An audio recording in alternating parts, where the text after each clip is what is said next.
Hi, I'm Alex. 欢迎收听硅谷幼儿小树派。Oh yeah!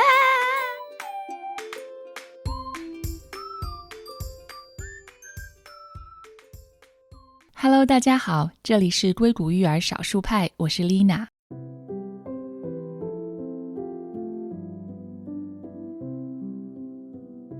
一些熟悉我的朋友可能都知道，从去年开始呢，在攻读研究生学位的同时，我也重新拾起了自己对画画的兴趣爱好，并且在我们社区的大学里面报了油画课。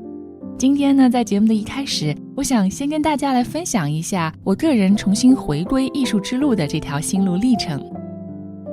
小时候呢，画画一直是我生活的一部分。对于年幼的我来说，它是表达自我、释放想象力的一种叙事方式。在大多数童年的时光里，我从未停止过画画，参加了学校的绘画俱乐部和各种绘画比赛。在很多个独自待在家里的日子，我可以一个人安静并享受地画一整天。直到高中那一年啊，与大多数那个年代的中国学生一样，我们的人生目标突然转向了专注于高考。于是我暂停了所有的兴趣爱好，一心一意沉浸在备战题库里。但是没有想到，把画画这样一停下来，就停了10几年。成年后的我，在忙碌的工作和生活中，虽然也在我热爱的广告和公关行业里找到了创意与叙事的乐趣，但是再也没有时间重新拿起那支曾经热爱的画笔。直到去年的夏天，我们全家去欧洲旅行，在戛纳我遇到了一群法国朋友。在法国国庆日的晚宴上，3代同堂的法国朋友们跟我们一起举杯庆祝。我意外地发现啊，那位年长的法国奶奶竟然画得一手好油画。她告诉我，从小她就喜欢画画，但有了孩子以后呢，就没有时间再画。直到她的孩子们长大了一些，她才重新拾起画笔。现在啊，她每一天都会抽出时间来画画。但是他画画的态度是没有功利心的，也没有明确的目标的，纯粹就是因为热爱和享受这个画画的过程。对他而言，画画就是生活的一部分，像吃饭和喝水一样。他的生活方式和艺术态度让我重新审视了我自己与画画之间的关系。这也让我回想起了画画给我童年和成年生活带来的很多积极影响。那些画画的时光给我带来的纯粹的快乐，不仅教会了我生活的哲理，还在潜移默化中塑造了我的世界观和美学观。它给我的生活增添了无限色彩，甚至在心灵疗愈上也起到了至关重要的作用。与那位法国奶奶的邂逅，让我决定重新拿起自己喜欢的画笔。我立下了一个新年愿望，无论多忙多累，都要给自己留出时间画画。重新回到画室的那一刻，我的心情既感慨又雀跃。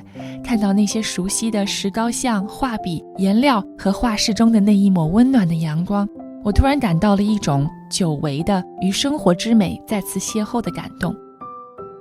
绘画是一个自我对话和心智训练的长期主义的过程。在那段沉浸其中的日子里，我可以一整天都在画画，忘记吃饭，忘记查看手机和电脑。这也是我有一阵子没有再频繁更新播客的原因。在这个只属于我自己的创作空间和时间里，我感受到了缓慢、宁静但极具深度的工匠精神，以及之前在节目中提到的与幸福感有关的那种心流的体验。我的重新回归也间接影响了我的孩子们，尤其是我女儿。看到妈妈画画的过程，她也想要自己创作，甚至还请我教她一起画油画。于是呢，我在家里添置了一些画画工具，并将客厅的一角重新布置成了一个绘画空间。每当我在钢琴曲的背景音乐里画画时，我会把孩子们的绘画工具也一起摆出来，给他们一张大桌子和一大片白纸，让他们跟我一起自由地创作。跟孩子们一起画画，现在已经变成了我生活中最享受的时光。在这个过程中，我重新审视了美术教育在我成长中所扮演的重要角色，以及现今的主流社会对待美术教育的态度。虽然我的父母也很支持我画画，但是从未有人鼓励我将画画作为一条职业道路，它始终被定义为兴趣爱好，排在那些被视为主课的学科之后。事实上，画画比起任何一门学科，是在我生命中最持久的追求，而且是我自己的选择。我对它的热爱从未改变。然而在主流价值观的影响下，它总是被我们大家视为次要学科，甚至是可有可无的选择。但回望过去，画画的日子对我人格的塑造和思维的培养，以及心灵的滋养，是任何数字或可量化工具都无法衡量的。搬到硅谷生活已经将近9年，我也深刻地感受到在这里对科技至上的崇拜。教育的焦点几乎完全倾向于广受追捧的 STEM 课程，科学、技术、工程和数学成为主流，而艺术和美学教育则往往被边缘化。即便有家长为孩子报名美术兴趣班，许多仍然受到功利导向的影响，将其视为提升竞争力的工具，而忽视了艺术在培养创造性思维、情感表达和个体成长中的深远价值。本期节目我特地邀请到了一位在硅谷的美术老师 Shoshana， 她将与我一起进行一场深度对话，探讨在硅谷的美学教育以及她在孩子成长发展中的深远影响。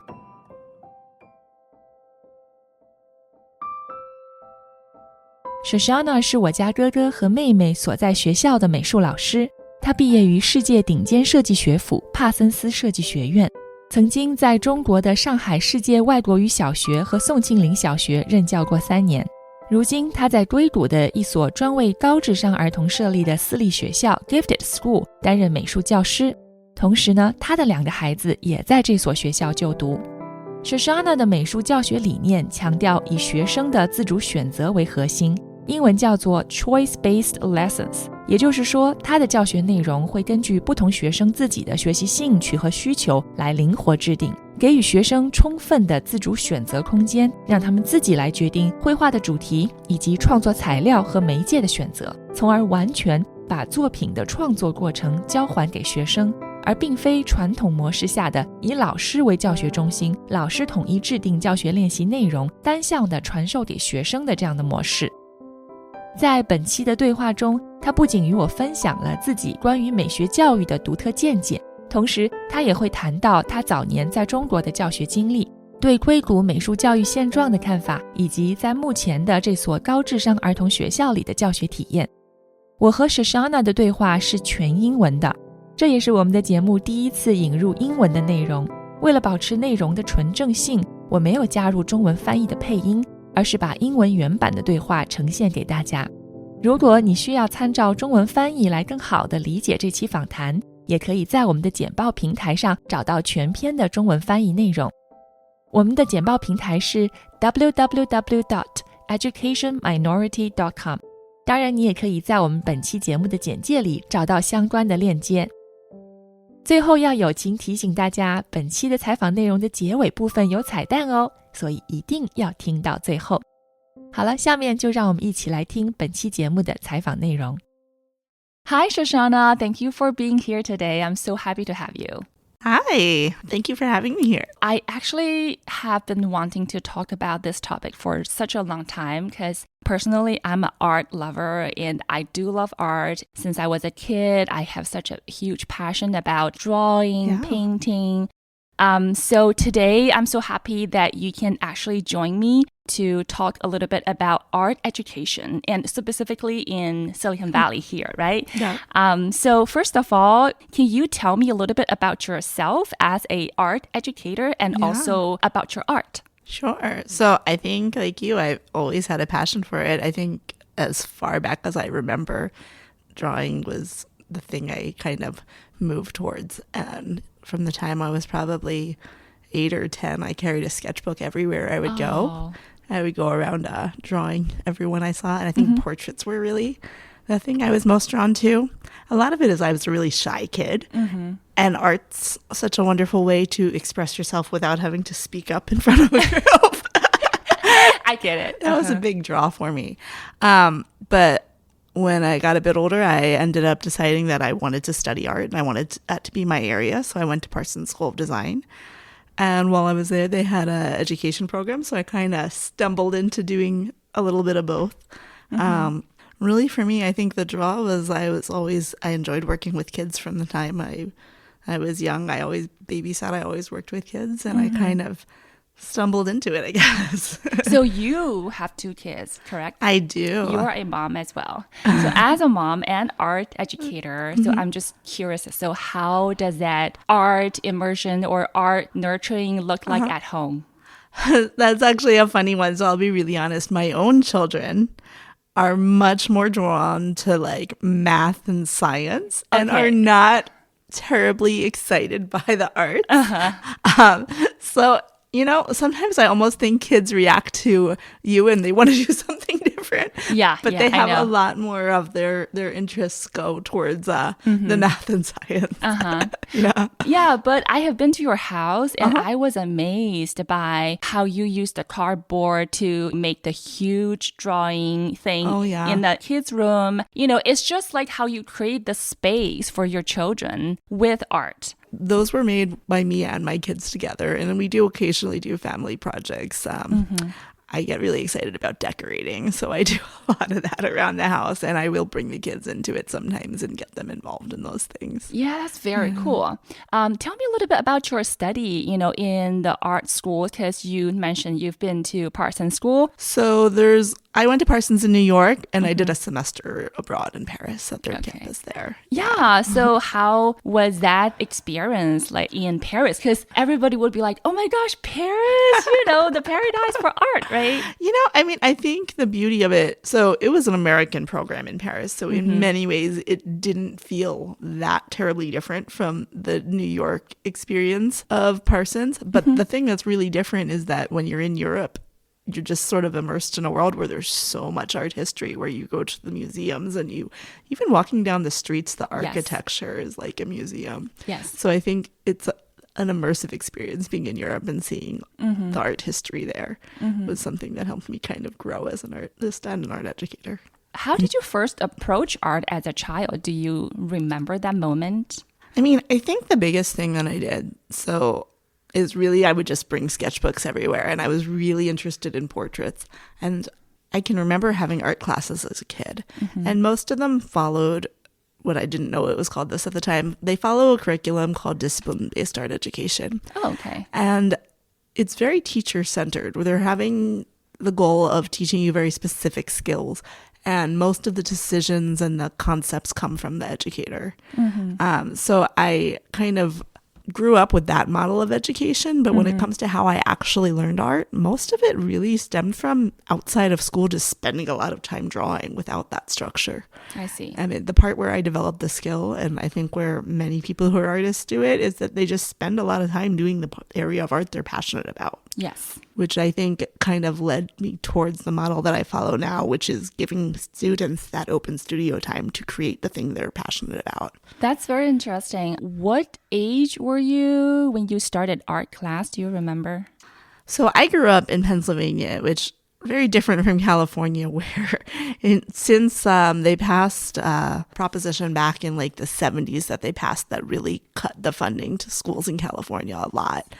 And art is pretty much always the first thing on chopping block. So very few people growing up in California in the past 30 years grew up having art. But I grew up in Pennsylvania, where most schools had an art educator. So I always had art classes from the time I started school. And I think I even had it in preschool. So do you remember how did your parents support you for your pursuit in art? Yeah, I think they always would look at what I made and thought it was exciting and were encouraging of it. When I decided I wanted to go to college for art, they, were a little bit nervous about the career prospects, but they were still, even with that, supportive.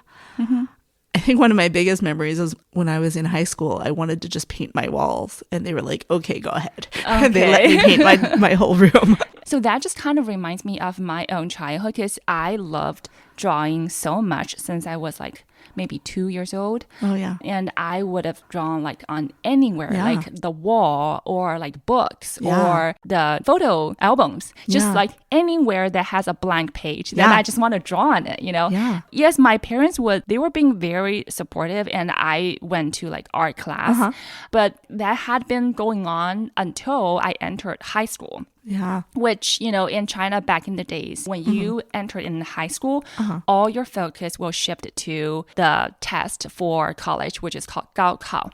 And I think from then on, I just kind of stopped like practicing art or drawing because all my time was just spent on academic learning and the test preparation. Yeah. I do remember my art teacher actually casually mentioned to me saying, I think you could consider applying to art school.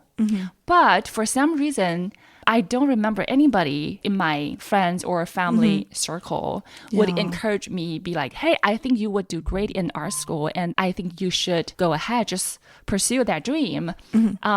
Also, I kind of got the impression that, we need to be more practical about your future choice, right? It's like, being an artist, are you going to really be able to succeed, right? So now that I think back, and I would sometimes wonder, what if I actually went on that path, that I chose art major for my college? So you mentioned something about the California education system. They cut down the budget for those programs, which sounds like very devastating to me. I think I wrote a blog like many years ago just talking about my observation that in Silicon Valley in general, I feel like parents or just all the school programs are heavily focusing on maybe science, math, robotics, coding, right? It's just like very technology driven, which makes sense because we're in the center of technology in the world, right?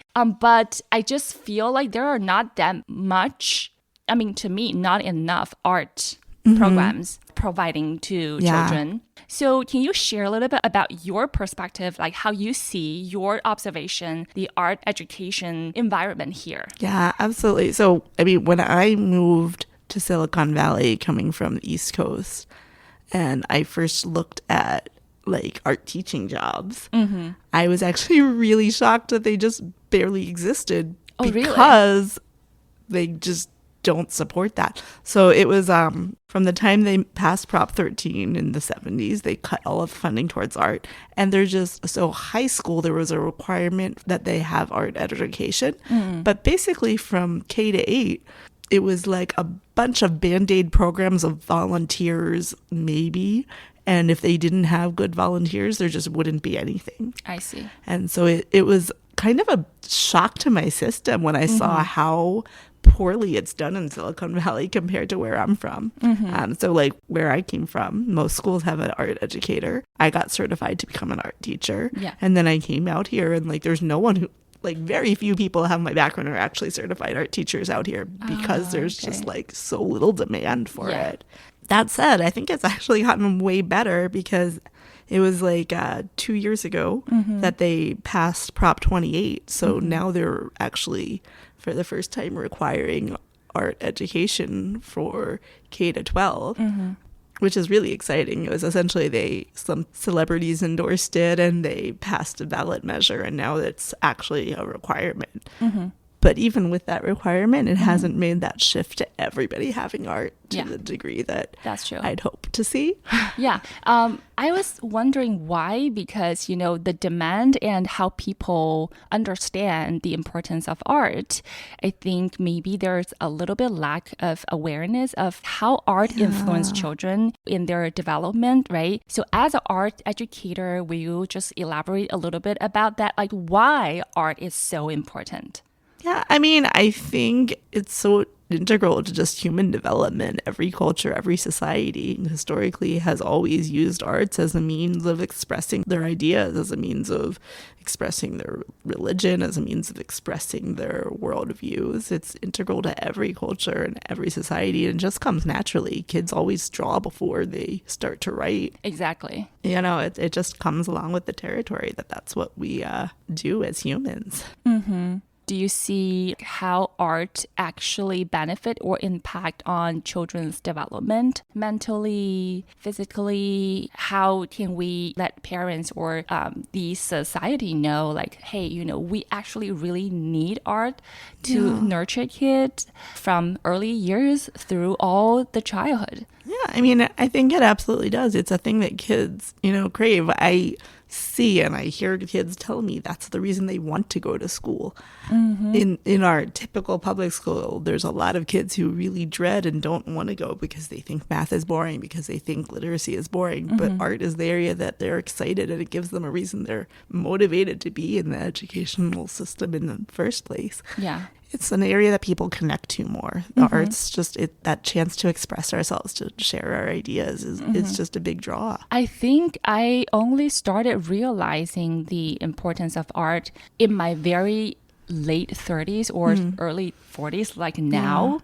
So back in the days when I was just working so hard in the corporate world, and you know, of course I see art, but I never really use art as a self-soothing or, you know, therapeutic way to just calm myself down. I think now in this age that I have children and I have a lot of things to deal with in my life. And from last semester, I started doing oil painting, and I paint at home.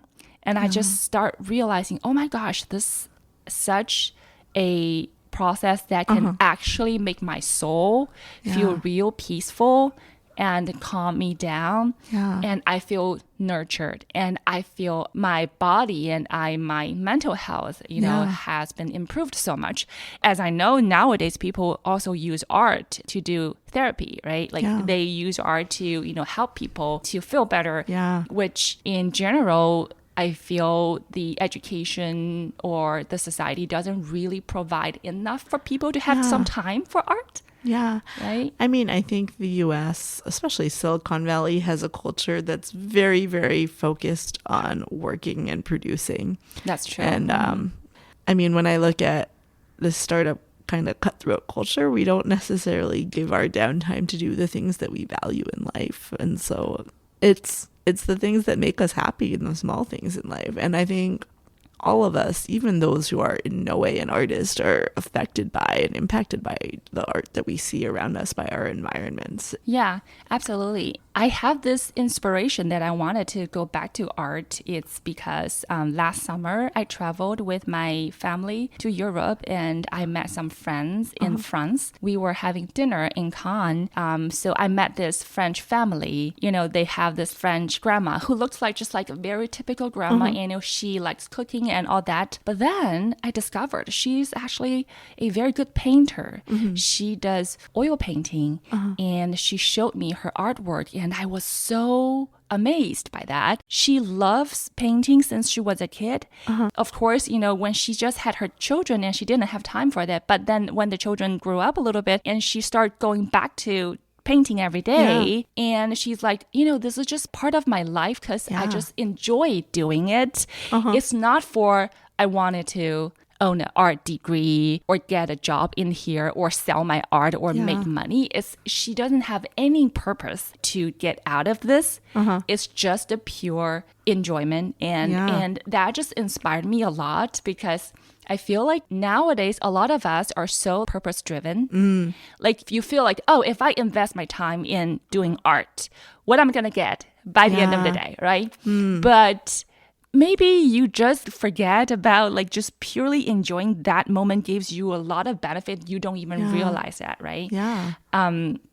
So I appreciate art educators so much, especially in Silicon Valley, because I don't really see that many. And also, I don't know if you would be able to share a little bit about just in general, the art educators in Silicon Valley. Are their situations are good for them to make a living here? I really want to advocate for them. Yeah, I mean, okay, so I will say, I think just the educators in general as a whole, in many ways, the public school system in particular is really in many ways in a crisis where teachers are really burnt out, teachers are really struggling in many ways, people are leaving the education system.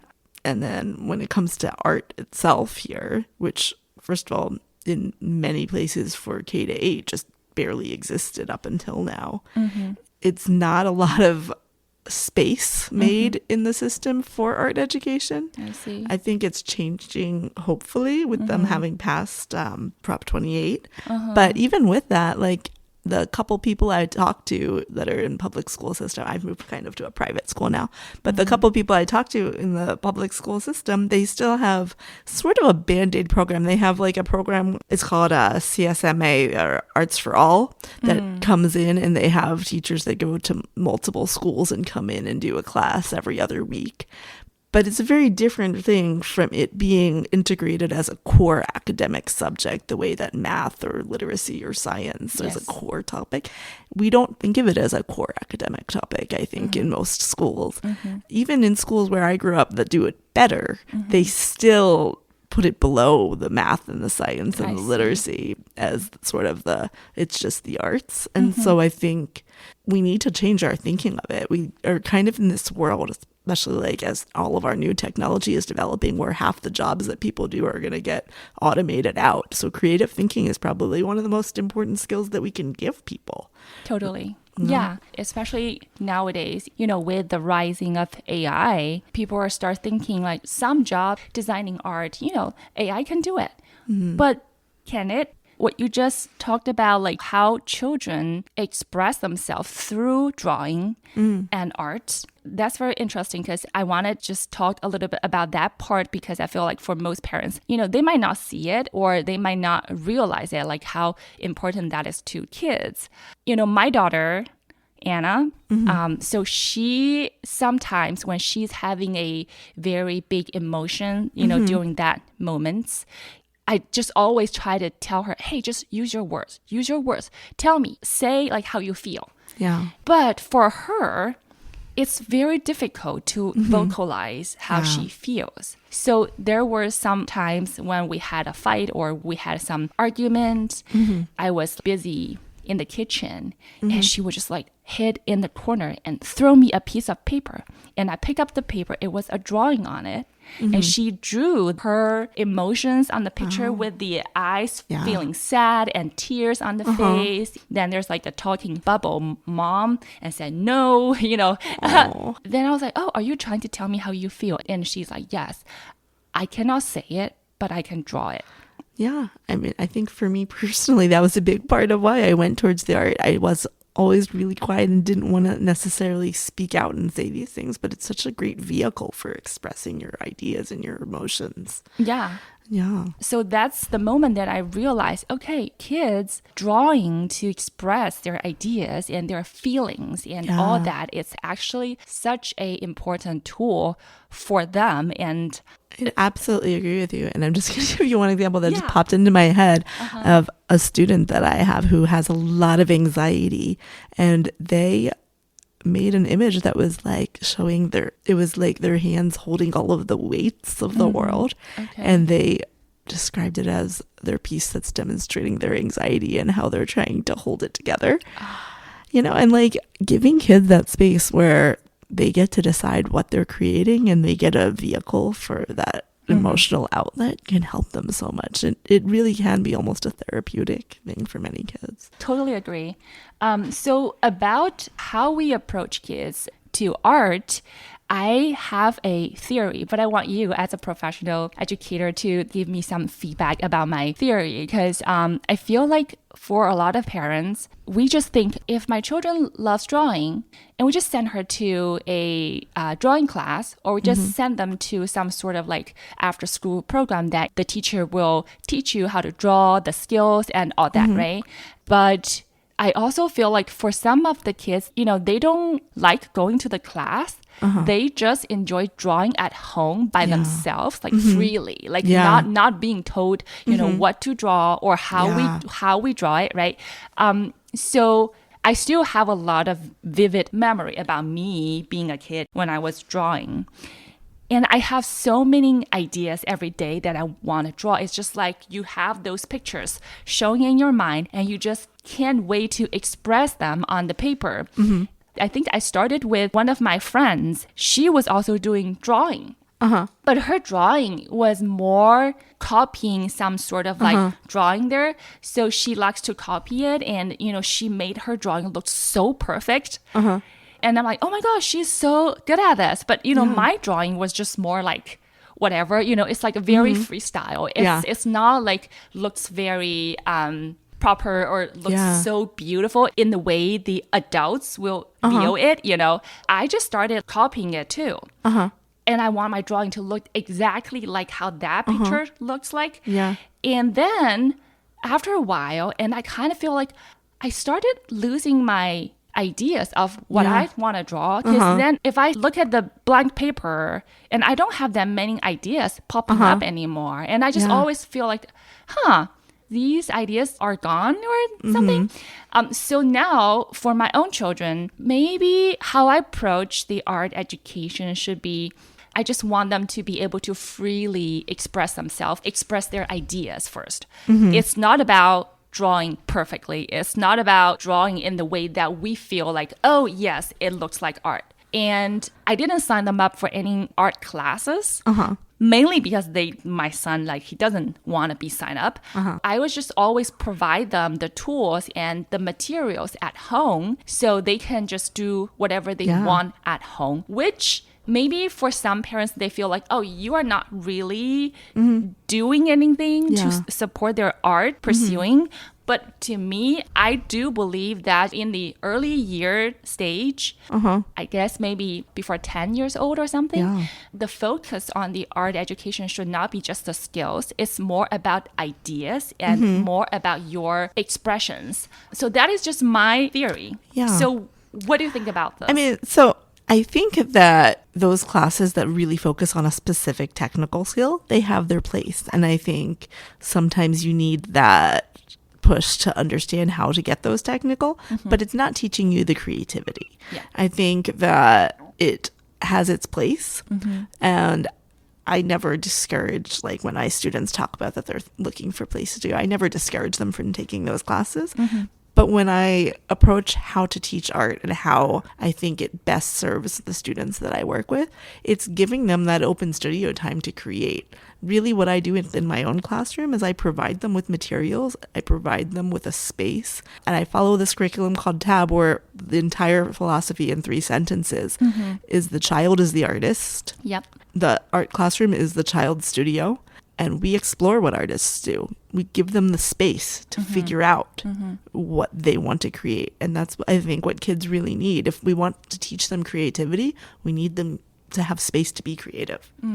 So is that just what you call choice-based lessons? Is that your teaching method? Yeah, so it's choice-based lessons. It follows a philosophy called Teaching for Artistic Behaviors, or TAB. And it really focuses on the process of creating, on developing studio habits and learning how to think like an artist over a finished product. I actually think the product and what they make in my class is very secondary compared to the process of creating and learning how to think like an artist, how to improve and grow. When I watch from year after year and give them the choice, they get to pick the mediums they're interested in working in. I'll have some kids who they're really into drawing and want to get better at that, and that's all they do in my class, and I watch their skill level improve on it. And then I have other kids who are really interested in building and more architectural things, and I have someone who in the same classroom is building a fleet of ships out of cardboard. So they get that space to hone in on the skills and the areas they're interested in and really be a creative thinker and do what they're passionate about. What would you say to those parents who would see this choice-based lesson as, well, they're not learning anything? Because back to the purpose-driven mentality, it's like, if I send you to an art class, what's the result? It's result-driven. What is the result? Does it show on paper, or is actually underlying children's mental development and emotional development? Or you probably only will see it many years later when they are adults, right? So how can we let more people understand this freedom of approaching art? I mean, the same way when we send them to English class or when we send them to math class, we're not looking for the result to be, the papers. We're looking for the result to be a kid who knows how to do this, who knows how to solve equations, who knows how to write. We're looking for a kid who knows how to think creatively, who has developed the ability to observe, to develop a craft and hone in on what their interests are and get better at it. So the model I look at is there's something called the studio habits of the mind. This is what I'm describing, that was developed out of Harvard. And they talk about giving them the space to develop these studio habits to be a good thinker. That's what I'm encouraging kids to develop when they're in the art studio. So would you say it would be just good enough if parents can actually set up a like so-called home art studio, or maybe just a corner in the room for children to be able to do art freely? I think that's in many ways one of the best things. I think within my class, the other thing that is really offered is being in a community of artists. Okay. So I actually find kids learn just as much, sometimes more, from talking to their peers as they do from me. I see. We end every single class with putting their work up on our critique wall and talking about what people have made. And I think sometimes even more so just talking to their peers next to them while they're making it and getting ideas from each other is a big factor. So it's, you know, being part of that community and feeding off others' ideas to me is a really big factor. I see. Yeah, that's very important too, because I do sometimes like do the peer review with my oil painting classmates. I didn't know that some people could actually really give me some very good feedback that I've never thought of. Yeah. And it really inspired me a lot. Yeah. So also, I'm very interested in your background because you have very extensive international experience. You've been to China, right? Yeah. So you have studied in the US and Paris, and then you lived and worked in China. From which year to which year? I think it was 2000. Oh goodness, I think it was 2011 to 2014. 3 years. Okay, 3 years in China. You've taught in the Shanghai World Foreign Language Primary School and Songqingling Primary School. These two schools are actually quite well known in China. So how does it look like when you taught in these two schools? So WFL, actually, I went in as just an English teacher. I wanted to move into art, but I got hired as an English teaching role. That's why I only stayed 1 year and switched to an art role. Okay. But I think the thing I got out of working there that was really interesting is they followed the PYP program, the Primary Years program, which is like the younger kids' version of International Baccalaureate. I actually really enjoyed getting to understand more of that philosophy.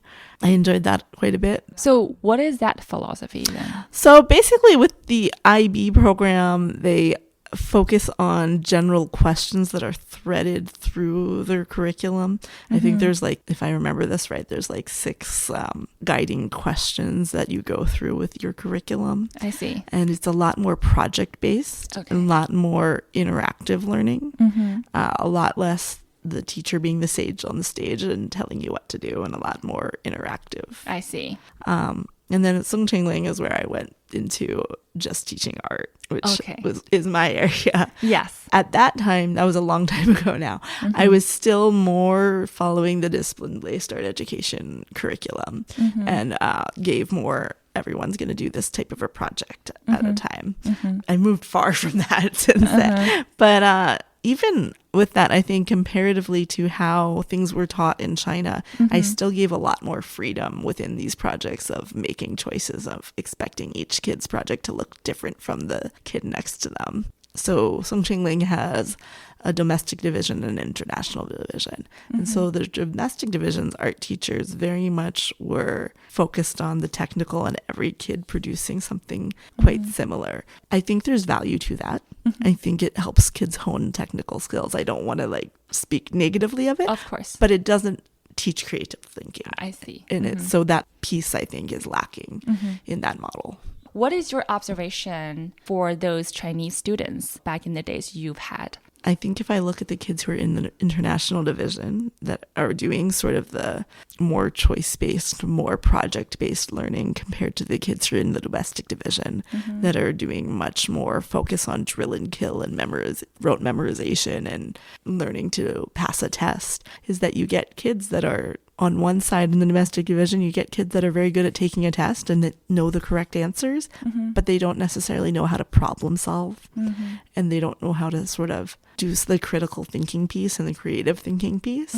Whereas when you take kids who are educated in the international division that have a bit more choice and a bit more focus on project-based, you're getting kids who are stepping into the roles of being a leader more, who are able to solve problems, who are able to work without a direct expectation. When you're working on a project at work, we aren't usually doing that with this is what the results are going to be and we know it ahead of time. It's that you need to think creatively. So I think it fosters those skills a lot more so. Yeah. So tell me about if there is any culture shock to you when you actually entered in a Chinese institution. I think in general, though, more of my culture shock had to do with my time in China outside of the classroom.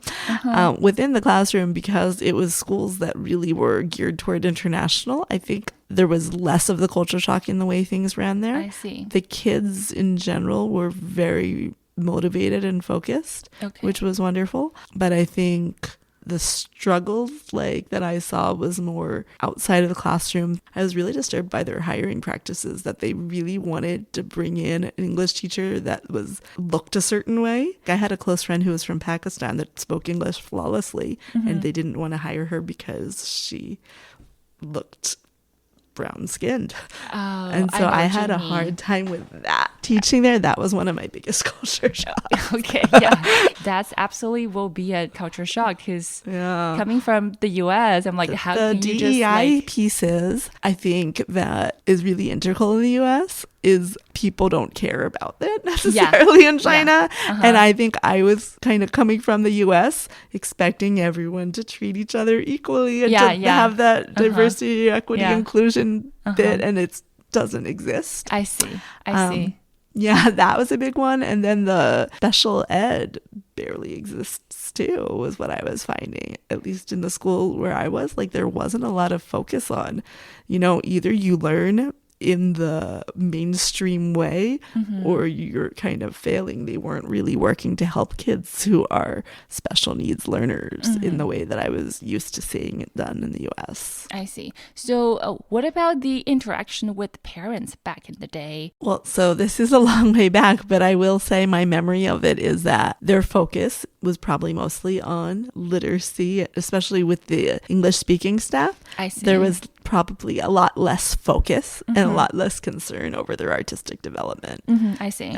They really were just focused on, if they're going to talk to the English speaking staff, it was focused really on how they were doing in developing their English language skills. I see. Well, with all of that experiences, like in a different country, different culture, you landed in a gifted school in Silicon Valley right now, which is so interesting because people would be curious, like, how does it look like when you teach gifted learners about art? Is there any difference or they're actually the same? Yeah, I think the reason I actually really love it so much is what the kids come in with, just such a deeper, more thoughtful way of approaching the world. They come in with a lot more prior skills and knowledge, to the point that I need to do some prep work to catch up to them. I have so many kids that know how to crochet, how to make advanced origami pieces, how to sew, how to knit, how to do things that in the typical school I'll have like one kid in the entire, like out of like 200 kids that can do it, I've probably got like 30 of them that are doing it and that are more advanced than kids I teach elsewhere. So it's that they just bring in so much richness and knowledge, and that they pick up new concepts so quickly. They're just really developing at a quicker rate, and they're a more rich development. So do you find it challenging to teach these kids? Sometimes. I mean, so like I have one kid who I think has been like the #1 student in California on his math tests, and he's into origami. I can't keep up with what he's even doing in the origami. He's telling me about the types of folds he does, and he's following this tutorial that's like a 10-hour-long tutorial to make this man carrying a sword out of origami. I don't think I can keep up with that. Yeah, because those gifted kids, they tend to go deeper, like with things that they're interested in, right? Because like, oh, I'm interested in this cup, then I want to know everything about this cup, like everything. And it's amazing. And I love that with the philosophy I have, even though, and he knows I can't quite keep up with his origami, in spite of that, what I give him is the space to dive further. And the times where we talk about and critique how it's looking so far and how he's doing with it. And so there's just that encouragement of a creative space. And it's okay if you're diving in and doing something that I don't even know how to do. I might be learning from you, even though I'm the teacher, that you are the creative thinker. Sometimes it just puts us on an equal playing field. You might know more about the subject you're diving deep into than I do, because no one can be an expert in everything. Yeah. This is so refreshing to hear you saying that, because as an educator, in the traditional mindset, we always tend to think, oh, you are the teacher, you should know more, and you know the right answer. Yeah. You know the correct answer, and I ask you, you give me the answer. But actually, I feel like for art education, educators, or, sometimes parents, we are educators too. Yeah. And we should put ourselves in the position that we're just supporting you, nurturing you, and giving you the freedom, right? I do remember, when I'm in my oil painting class, I sometimes ask questions to my professor, and I was like, do you think I should do it this way? Because I'm trying to just get the right answer from her. Yeah. But she's like, there's no answer. It's just your personal style. How do you feel about this? There's no right answer in art world. That's the beauty and the importance of the arts in general, is it's not a one right way. It's kind of humbling at times because there isn't an answer, and you're in this position where in education they talk about you're the guide on the side, not the sage on the stage. You're helping guide them towards finding the answer rather than telling them what it is. And sometimes their answers amaze me, because almost every day I see kids creating things that I would never have thought to do myself, and that are fascinating, especially with this gifted population, that they're just incredible, the things they come up with. Yeah, It's absolutely. humbling. Maybe as parents who grew up in a different generation or different experience, and we need to shift our mindset a little bit to the way how we can actually really nurture kids with creative thinking. That's the beauty and the hard part of the arts, is it's really hard to measure, to find the right metric for these things. Yes. I think both as a parent and as a teacher, we want our kids to surpass us. We want them to do more than we even are capable of. And I want to be someone who enables and empowers the kids to do that. Yeah. I'm so happy that I have you today, for this episode, because I really wanted to create some space to advocate for art education. And I think it's so important for building up the fundamental elements of humanity, especially in the world that is so fast-paced. And how can we still keep up with mental health, right? And I think art is the answer. Yeah. We really appreciate art teachers and art educators who are helping our kids thrive. In the last, I actually would like to share with you, because my two children attend the school that you are teaching. And one day I just asked them, in your opinion, what is art? I'm curious, like how they see art, as their individual perspective, and which is very interesting. So let me play that for you to listen to it.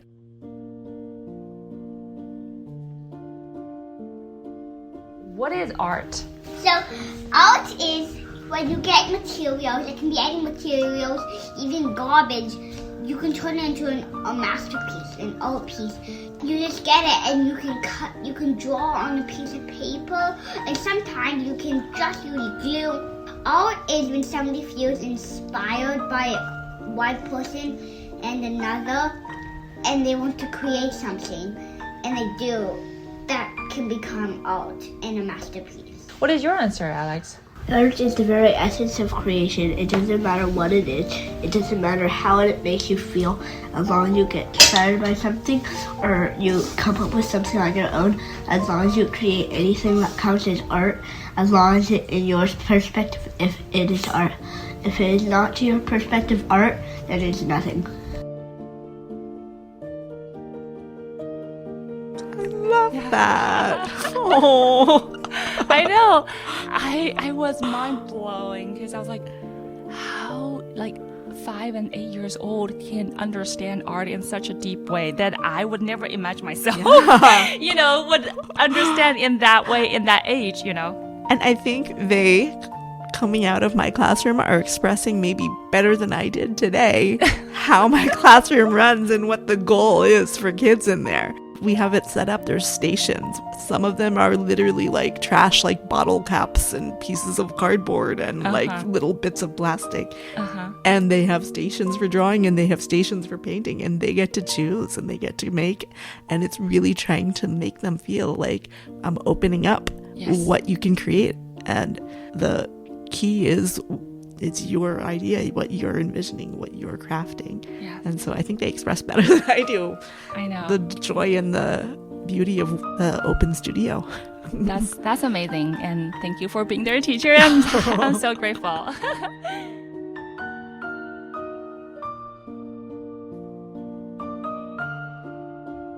毕加索曾经说过，每个孩子都是天生的艺术家，关键在于长大后如何守护这份天赋。当我以一个40岁的人的视角再次拿起画笔时，我发现我已经无法再像一个孩子般的画画了。所幸的是，我的孩子们依然有着蓬勃的创作能量，每天妹妹都会拿着画笔随心所欲地画着她心里的故事。绘画技巧是大孩子和大人们世界里的事，在孩子年幼的时候，也许我们应该做的就是保护他们那份最原始的与生俱来的创作热情和艺术天赋，把艺术创作还给这些天生的艺术家们。与此同时，环顾四周，我觉得作为家长和教育者，更应该在拥挤的主流学术道路上，给孩子留一片空间去接触艺术的这股清流，一股不被考试分数衡量，不以功利为目标，而是源自内心表达、激发想象力和创造力的力量。在这片空间里，孩子们可以自由地感受艺术带来的纯粹快乐，而不是将其视为履历上的一项技能或竞赛中的得分工具。好了，本期节目到这里就结束了。如果你喜欢我们的节目，欢迎在我们的收听平台上留下你的5星好评，或者可以给我留言，转发我们的节目给你身边更多的家长和教育者们。同时也欢迎订阅我们的 newsletter www.educationminority.com。 下期节目再见咯，拜拜。